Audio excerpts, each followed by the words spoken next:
We keep hearing how the education system for the Palestinians is encouraging the children to hate Israelis, and is there any hope for peace while that continues to be the case, and is there anything that the Israelis can do about it? Indeed, I think that is a very serious problem, because every new generation is being brought up on values of hatred. It's in the schools, it's in the school books, the teachers, even at UNRWA schools funded by the UN, but also on TV. They have Mickey Mouse on TV explaining that Jews should be slaughtered.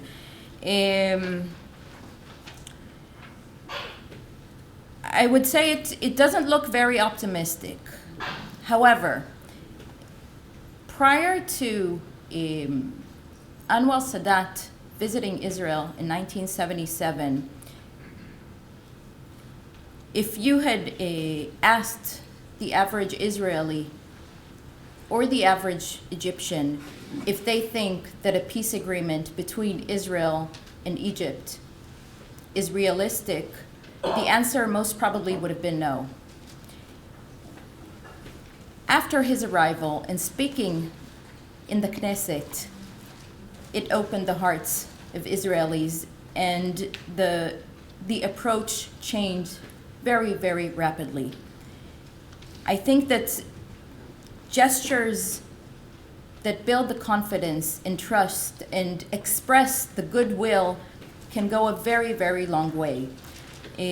So while it is very concerning what the younger generation is currently being taught, the current Palestinian younger generation is being taught, I wouldn't say all is lost. It's up to the Palestinian leadership to decide that they want to pursue a different path.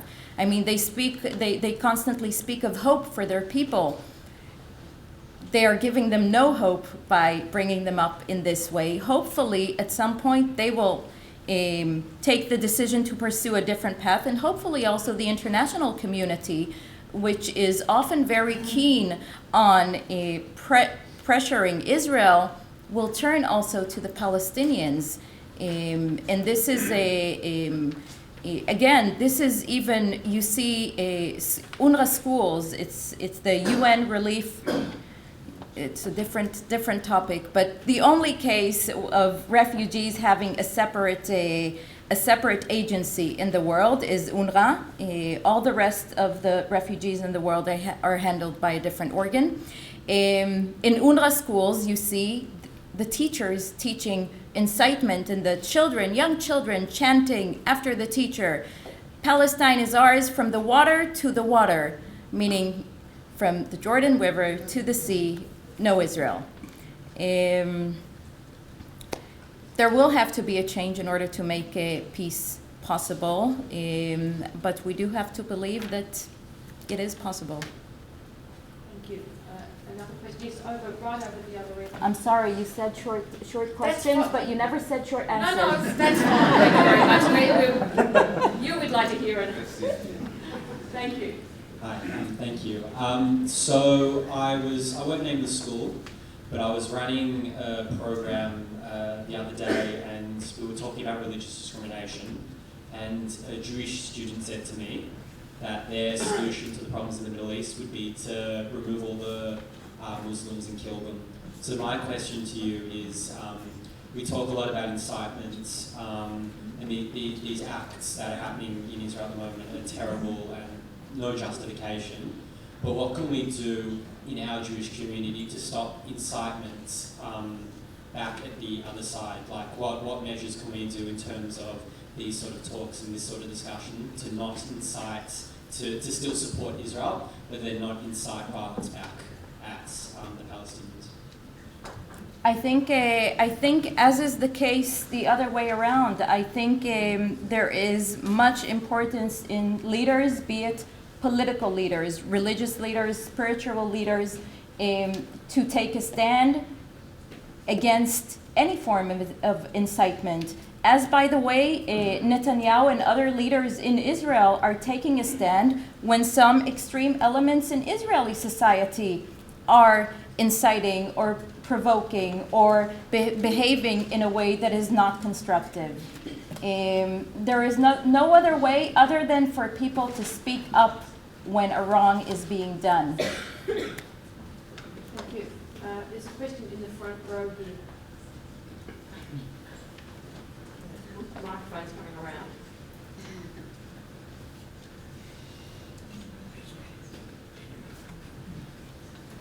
Hi. Israel leads the world in technology, innovation, military stance. Why are we so terrible at Hasbara? Why can we not get our side of the story across?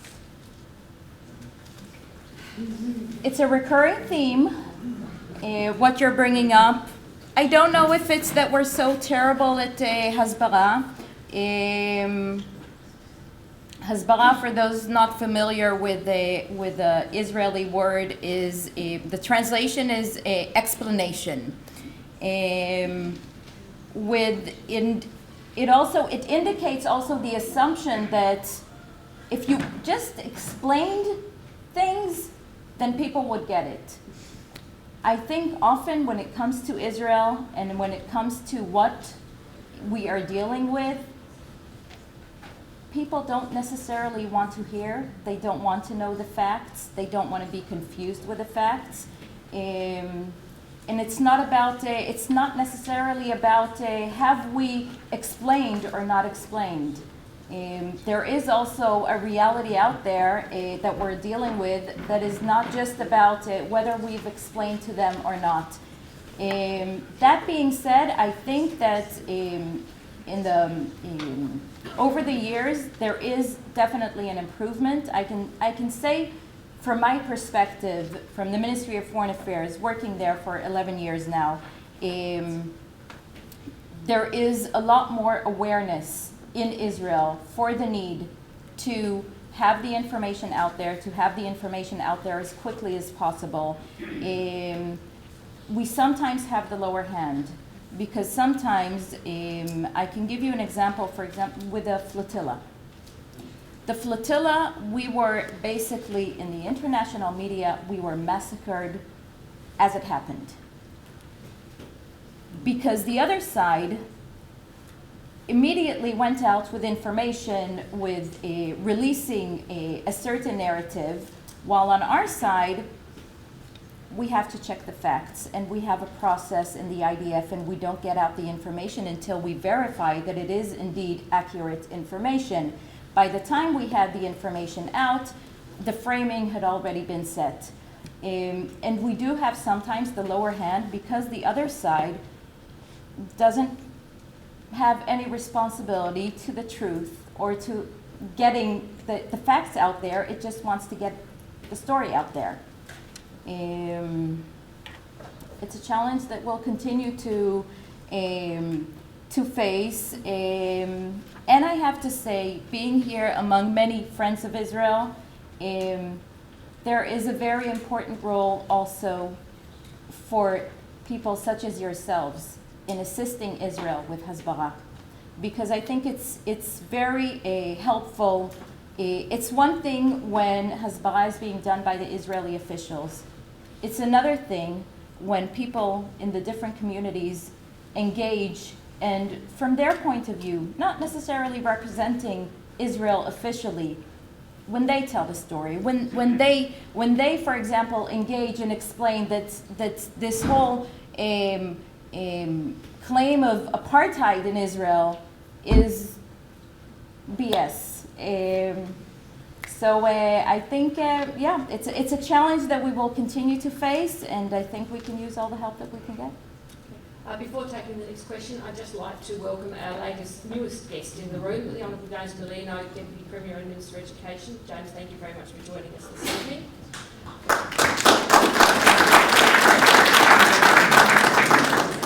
If there's a question in the middle there, just in front of the pillar, you can proceed. Thank you. Do you have any insight into why the media is so biased towards Palestinians and not giving a well-informed view of the situation? And if so, how do you see this issue being addressed?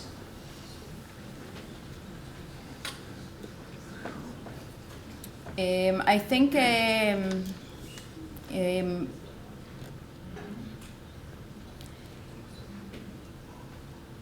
in general, the media tends to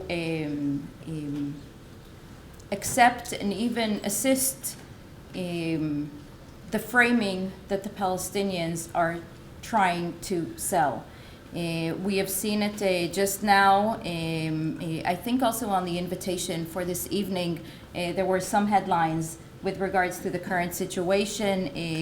One of them, I think, is from the BBC on the 10th of October. They came out with a headline that a Palestinian was killed after Jerusalem. Palestinian shot dead after Jerusalem attack. Yes. So there was a Can you say that again? Please. Palestinian shot dead after Jerusalem attack kills 2. A Jerusalem attack had killed 2 people. An attack had occurred, followed by a Palestinian being shot dead. The BBC did not apologize for this headline, did change it after a few hours because it received so many complaints, and said that they had willingly changed it because they had realized that it does not reflect what actually happened. I think it is, on the one hand, it's an example of how biased the media can be. On the other hand, it's also an example of how alert consumers of the media can actually help and change when they see such a blatant bias. Thank you. If there's a question in front of that pillar over there. So why are these attacks occurring now in particular? Is it part of some kind of cycle, and is it an intifada?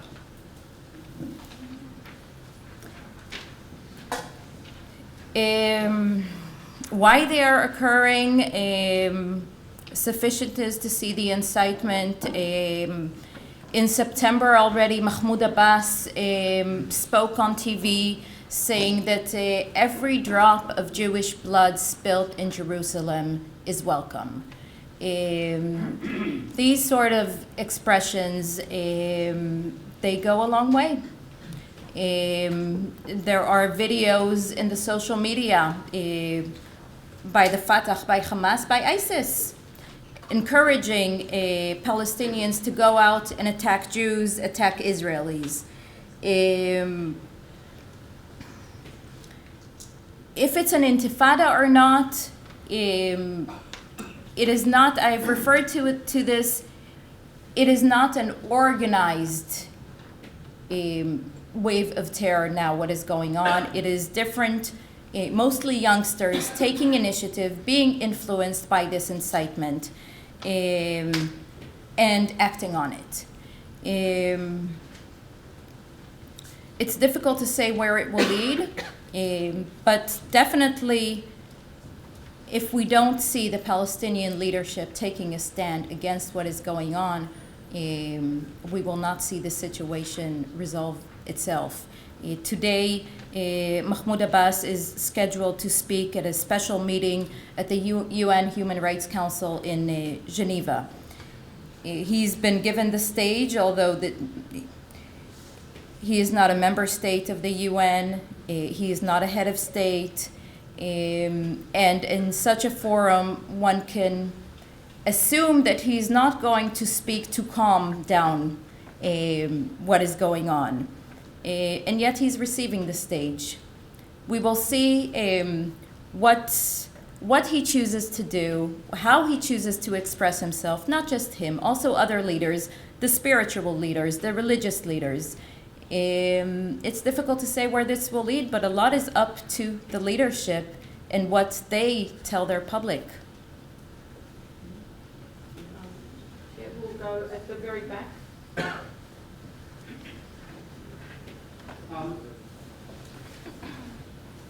We've obviously seen a shift in the last 2 weeks, I guess, or over the last week, of, I guess, most of the attacks recently have been taking place in the West Bank. The number of attacks that we saw this week compared to last week is significantly reduced. I was wondering if you could just elaborate on the reason behind this. Is this Israeli security measures? If so, what are they? Or is this something else going on? Just if you could elaborate on what the change has been over the last few days and why we're seeing different numbers.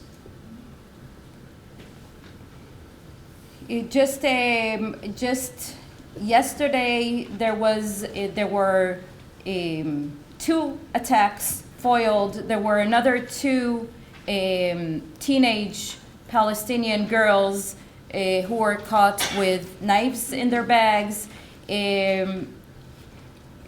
I assume that also the very heavy presence of security forces on the ground has to do with managing to foil some of the attacks. Unfortunately, this is not something that really can be prevented by 100%. And this is not unique to Israel. This is an issue that many countries are now dealing with, discussed also in Australia. How can you even prevent someone who's waking up in the morning, not part of an organization or a group, and deciding that he's taking a knife and he's going to do whatever he was incited to do. The attempts are still there. There is a soldier just yesterday who was injured in Gush Etzion, who is now in hospital. Right over in the far side there.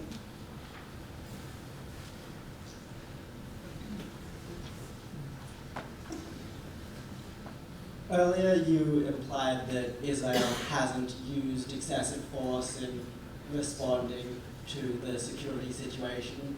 In the interests of Hezbollah, could you please explain what happened recently with the Al-Hajj Zion Jaber primary school? With the primary school in the West Bank, the Al-Hajj Zion Jaber, I'm not sure if I'm pronouncing this correctly. There was, according to some news sources, an Israeli military raid on a primary school around Hebron. When one uses the term of excessive force, and this is something that was also brought up very often, for example, during the last round vis-a-vis Gaza with Operation Protective Edge, the issue of proportionality and the use of force. Israel acts within the law, within international law. It does not mean that there are no casualties on the other side, but it still does not mean that this is necessarily excessive or disproportionate use of force by Israeli forces.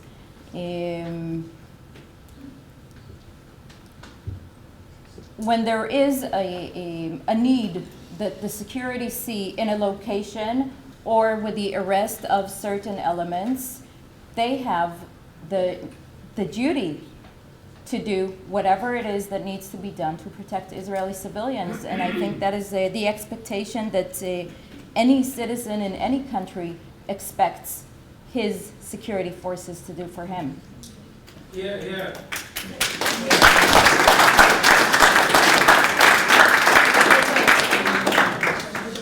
Where's the microphone come around the very front here on the side? Thank you.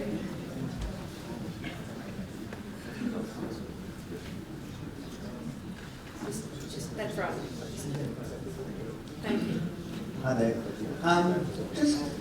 Just a practical question, I guess. Israel basically gives money every month to the Palestinian Authority, fund them for their salaries, for whatever purposes money goes towards it. What happens there, obviously, we can't say.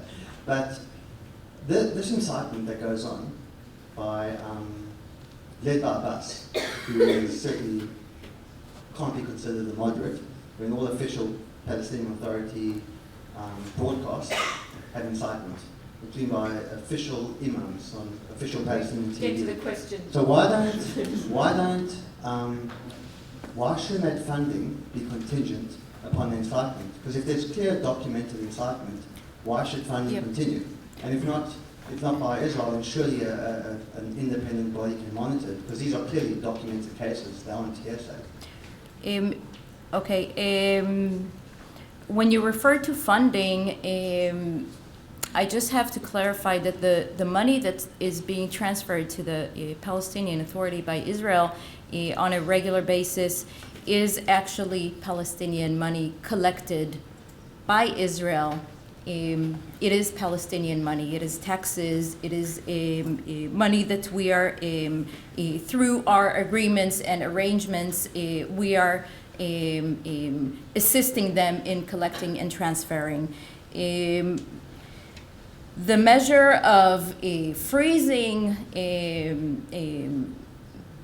this money have partially been tried in the past. It's a very complicated legal issue also, because again, it is not funding provided by Israel.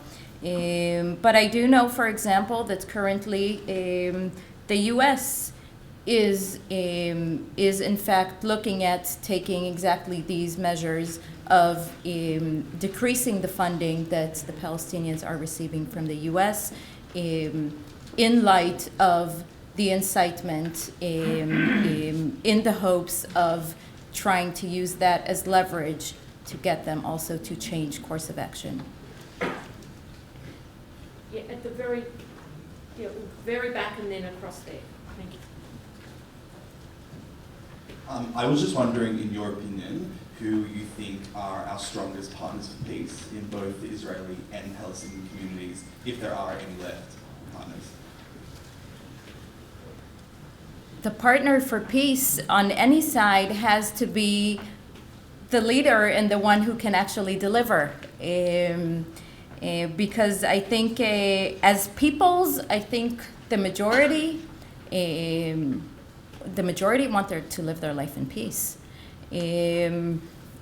But it takes leaders with courage. It's not an easy decision to take for a Palestinian leader to decide that he is going to resolve this conflict, that he is going to sign a peace agreement with Israel. It means having to face also criticism from the Arab world internally, from some of the segments in Palestinian society. We have yet to see such courage in Palestinian leadership. Netanyahu has reiterated time and again, just yesterday even, he is willing to meet Abbas anytime, anywhere, to sit down to resume peace negotiations. We need to for this. Thank you. Yeah, just at the very back there. The microphone's just behind you. I was wondering, how do we understand what Mahmoud Abbas said in the last month in the United Nations, that no previous agreements made with Israel are any longer existing? How do we understand what he said? How do we react to it? And in advance of your answer, I just would like to ask also, you speak with so much clarity and articulation. Do you speak also to non-Jewish groups, university groups, other people besides like this kind of group? Sorry, two parts. Well, thank you. This is actually, starting from the end, this is actually the first large group that I'm speaking to since arriving in Australia. I have, of course, in my previous postings, addressed different crowds. I think it is very important to address. It is important to meet and address our friends, but it is no less important, of course, to meet and address those who are either less of our friends or just not familiar with what is going on. With Abbas's declarations at the UN, two things. First of all, often you have to separate between statements and declarations and between acts and interests. He is, on the one hand, he is inciting and he is not denouncing terror and what is currently going on. On the other hand, security cooperation between Israel and the Palestinians, as agreed also in the Oslo Accords, is continuing to take place, and is very important that it is continuing to take place, because otherwise we would be in a completely different situation. Someone was asking about intifada. This would be one of the characteristics of such an intifada. So we are not there. On the other hand, what you see with Abbas is that he is trying consistently to pursue a certain path unilaterally in different international forums, thinking that if he goes to enough international organizations and has Palestine declared as a state, and goes to the ICC, that will somehow bring him closer to his goal, with the international community often actually supporting him. But this will not make it for a state.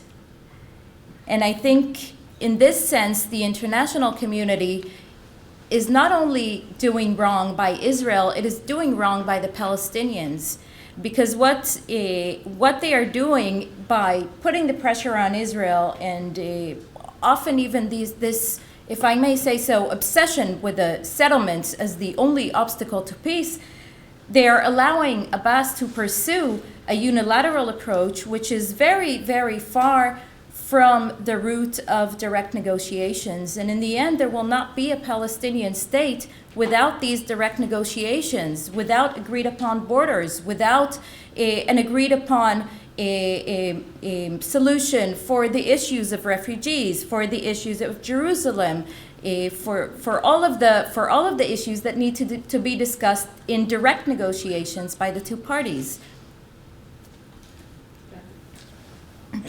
Firstly, congratulations on your new appointment, and we look forward to a long, fruitful relationship with the Melbourne Jewish community.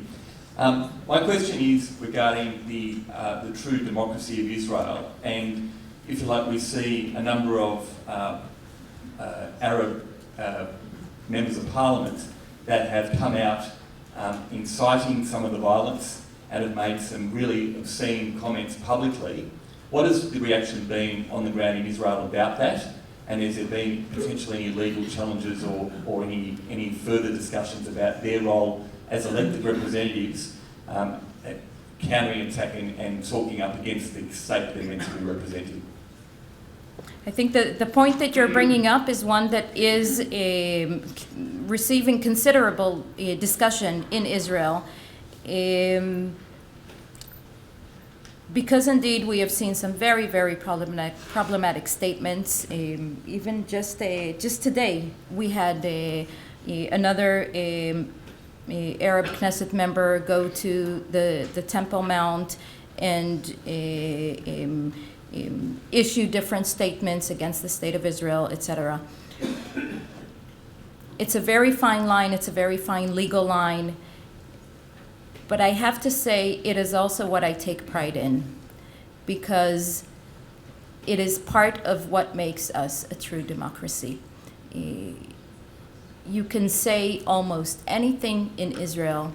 We have the most open discussions about everything. And when I say almost anything, it can be even in Haaretz newspaper, who is often more critical than the most critical of European newspapers, for example, when it comes to the government policy. And I think that while debating where exactly is the red line, I think mainly we can take a lot of pride in the fact that we do allow for representation to all. We do allow for freedom of speech. And I see it, although very frustrating, I see it also as a very positive thing. We'll take one more question. Yeah, right on the aisle there in the middle.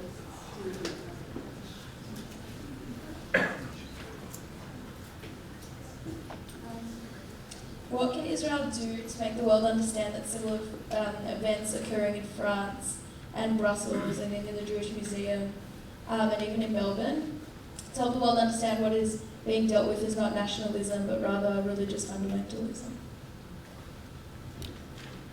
I think in a way there is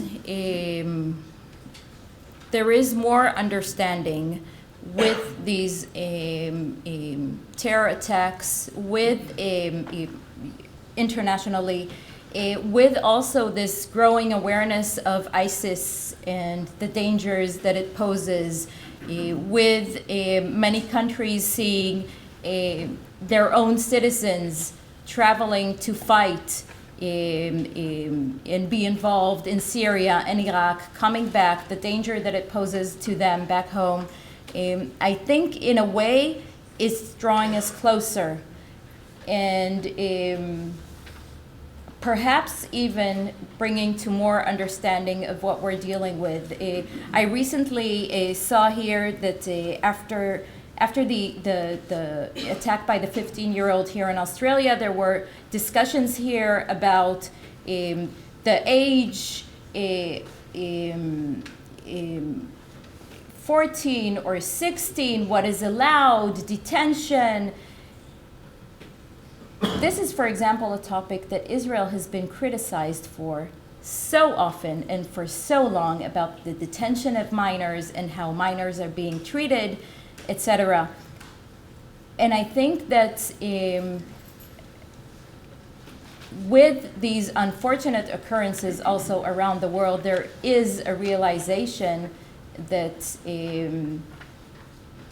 it is not what you want to deal with, but it is what you have to deal with. We have currently the 13-year-old terrorist in Israel who stabbed, along with his 15-year-old brother, they stabbed the 13-year-old Israeli who was riding his bike, who was just released yesterday from hospital after 2 weeks in hospital. And yesterday he was quoted in the media complaining that he doesn't want to be in jail, and he's not being treated nicely. And taking a step back and looking at this 13-year-old, it really is a double crime. Because what he did is a crime against the young Israeli. But what the Palestinian incitement is doing to him, that brings a 13-year-old child to do such a deed and to find himself now in the situation that he is in, it's also a crime against him. Thank you. I will now hand over to Philip Chester to wind up the evening. I can step down? Yeah, please.